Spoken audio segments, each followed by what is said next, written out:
Hi hello नमस्कार. मी सुमा सगळ्यांचं स्वागत करते माझ्या व्हिडिओमध्ये. आज उठायला उशीर झाला होता त्यामुळे डायरेक्ट स्वयंपाकाला सुरुवात केली. टिफिन द्यायचा होता त्यांना म्हणून. त्यामुळे म्हटलं आज काय बनवायचं. आज होता शुक्रवार. मग म्हटलं शुक्रवार आहे म्हटलं तर सकाळ सकाळ चिकन वगैरे तर काही नव्हतं, घरी अंडी होती म्हणून म्हटलं 2 अंड्यांचं ऑमलेट करून देते आणि चपात्या वगैरे देते. आज उठले नाही उशिरा कारण काल तब्येत थोडी बरी नाही आहे. ॲक्च्युली चिनूला बरं नव्हतं, त्याचं व्हायरल मला पण झालं आहे, मलाही झालं आहे, चिनूच्या बाबांनाही झालं आहे. त्यामुळे म्हटलं म्हणजे थोडा उशीर झाला उठायला, तर म्हटलं ठीक आहे चला. मग पटापट अंड्याची पोळी आणि चपात्या वगैरे करून दिल्या त्यांना टिफिनसाठी. आणि मग नाश्ता करायला वेगळा दुसरा नाश्ता करायला काही वेळ नव्हता म्हणून म्हटलं आज चहासोबत चपात्याच खाऊया. अंडं मस्त फेटून घेतलं होतं, तव्यावर तेल टाकून तवा गरम करून घेतला होता.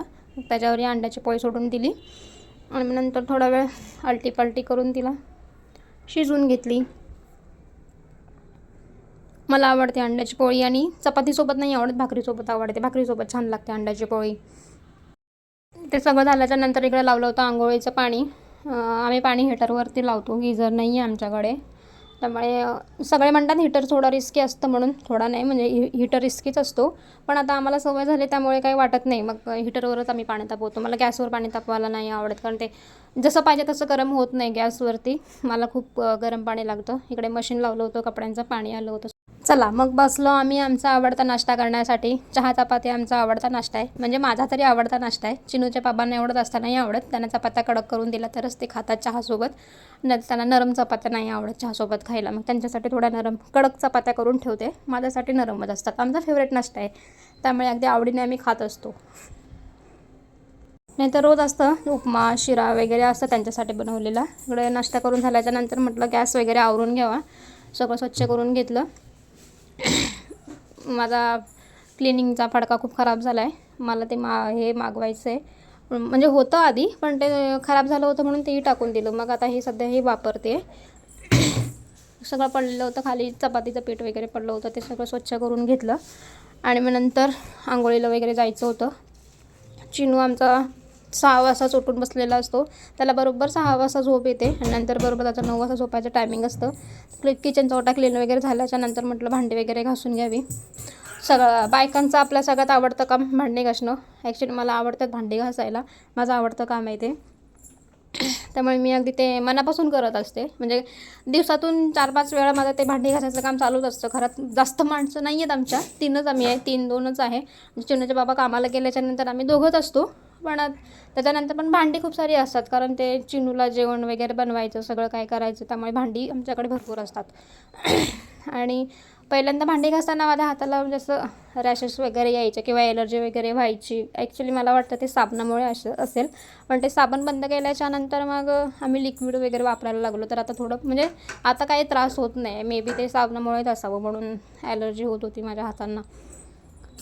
ॲक्च्युली साबणापेक्षा लिक्विड यूज करायला छान असतं, म्हणजे छान वाटतं इकडे आमचा चिन्ह उठला होता म्हणून म्हटलं जरा थोडा त्याच्यासोबत वेळ घालवावा, मस्ती करावी थोडा. आत्ताच उठला होता झोपून. बरोबर 6 वाजता उठतो तो, त्याला कोणी उठवायची गरज लागत नाही, त्याचं तोच उठत असतो. मग इकडे वॉशिंग मशीनला कपडे वगैरे लावले होते. कपडे वगैरे सॉर्ट आऊट करून घेतले. चिनूचे वेगळे, सोनूचे वेगळे, आमचे वेगळे. आणि ते असं सॉर्ट आऊट करून घेतले की वाळत घालायला बरं पडतं म्हणून सगळीच तयारी बाथरूममधून करून नंतर बाहेर घेऊन जाते. आणि मग नंतर कारण जिथे मी जाईन तिथे आमचा चिनू असतो बघा. मागे तो आहे. म्हणजे कुठेही जाऊ देत, बेडरूममध्ये, किचनमध्ये, हॉलमध्ये, सगळीकडून मागे असतो तो. त्यामुळे त्याला बघूनच सगळे कामं वगैरे करावी लागतात. म्हणजे त्याच्यावर दुर्लक्ष करून चालत नाही ना. मी इकडे त्याला थोडा वेळ खेळण्यासाठी ठेवला होता, टी व्ही लावून दिला होता. मग कपडे वाळत घालायला गेले होते ना, त्यामुळे टी व्ही लावून दिला होता, तो बघत होता टी व्ही. त्याचा आवडता कार्टून असेल तरच तो बघत बसतो. नाही चला अखेर चिनूच्या बाबांना आता बाय बाय करायची वेळ आली होती. ते त्यांची तयारी करत होते निघायची. नाश्ता वगैरे झाल्याच्या नंतर सगळं आवरून वगैरे ते निघाले. मग नंतर आमचा चिनू रोज त्यांच्या मागे लागतो. चिनू मागे लागला की मग त्याला थोडा वेळ असं त्याच्यासोबत पण ते थोडा वेळ टाईमपास करतात निघताना दरवाजात उभं राहून. मग त्याला जायचं असतं. आता कसं लहान मुलांचं तसंच असतं, कोण निघालं की त्याच्या मागे लागायचं, मागे जायचं त्यांच्या. मग त्याचं ते रोजचंच असतं. आणि माझ्या चिनूला खेळण्यासाठी हातात काहीही लागतं. त्याचं असं काही नाही की मला खेळणीच पाहिजेत वगैरे. आम्ही ॲक्च्युली त्याला खेळणी हा प्रकार दाखवलेलाच नाही आहे. म्हणजे माझ्या मोठ्या मुलाची जी काही खेळणी आहेत घरात त्याच्यानेच तो खेळत असतो. नाहीतर म्हणजे मोस्टली खेळणी नसतातच त्याचे खेळायला, तो म्हणजे भांड्याने तसा खेळत असतो. चिनूच्या बाबांना आता बाय बाय करूया. चिनूचे बाबा चाललेले आहेत खाली. Tata bye bye. Tata bye bye झालेलं आहे. ते निघून गेले आता ऑफिसला. मग म्हटलं चला आता आपल्यासाठी भाकरी करावी, कारण सकाळी अंड्याची पोळी केली होती तर ते चपातीसोबत खायला आवडत नाही, त्याच्यामुळे म्हटलं भाकरी भाजावी. तांदळाची भाकरी असते आमच्याकडे. म्हणजे आम्ही म्हणजे कोकणातले असल्यामुळे आमच्याकडे मोस्टली तांदळाचीच भाकरी असते, ज्वारी बाजरीची भाकरी नसते. म्हणजे इकडे शहरात आपण राहतो त्यामुळे ज्वारी बाजरीची भाकरी आपण कधीतरी करून खाऊ शकतो, पण मग आम्हाला आवडत नाही. म्हणजे आवडत नाही असं नाही, पण ते आम्ही खात नाही, कारण तांदळाच्या भाकरीची सवय लागली त्यामुळे ते तांदळाच्या भाकरीवरच म्हणजे भागून जातं आमचं. तर इकडे पीठ मळायला घेतलं होतं. पीठ छान मळायचं म्हणजे भाकरी फाटत नाही. पीठ म्हणजे असं ओबडधोबडं मळलं आणि मग हे करायला गेलं, भाकरी थापटायला गेलं की मग ती फाटते वगैरे, मग कंटाळा येतो बनवायला. त्यामुळे जरा थोडासा वेळ लागतो पीठ मळायला, पण एकदम असं व्यवस्थित मळून घेतलं की मग ते काही होत नाही. आता मी गणपतीला जाणार आहे गावाला गेल्याच्यानंतर मग तिकडचे व्हिडिओ वगैरे सगळं गणपतीचं सगळं तुम्हाला व्हिडिओ करून मी यूट्यूबला वगैरे टाकत जाईन. त्यामुळे तुम्ही नक्की आवर्जून बघा माझे व्हिडिओ. कोकणातल्या गणपतीला खूप सारी मज्जा येते.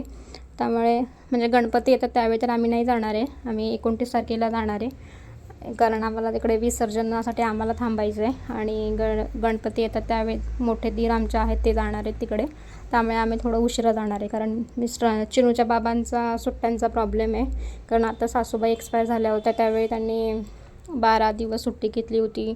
आत्ताच मागच्या महिन्यात त्यांचं हे झालं होतं, 12वं झालं होतं वगैरे, त्यासाठी सुट्टी घेतली होती.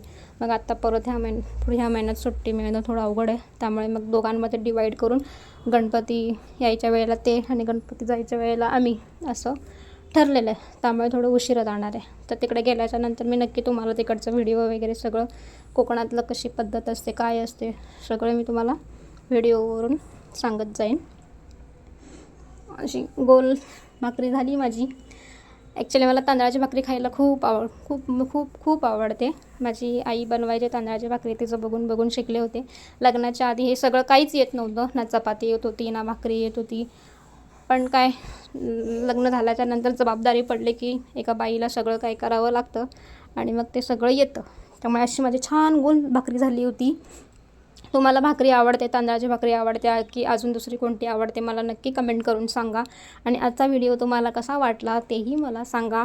तुम्हाला माझे व्हिडिओ आवडतात की नाही तेही मला सांगा, म्हणजे मला कळेल की माझे व्हिडिओ तुम्हाला आवडतात की नाही ते, किंवा अजून काय असेल म्हणजे माझ्या व्हिडिओमध्ये काय इम्प्रूव्हमेंट करायला लागेल तेही मला सगळं सांगा. चला आता भेटूया नेक्स्ट ब्लॉगमध्ये. कसे वाटतात तुमचे व्हिडिओ हे मला नक्की सांगा. कमेंट करून मला नक्की सांगा. ओके चला.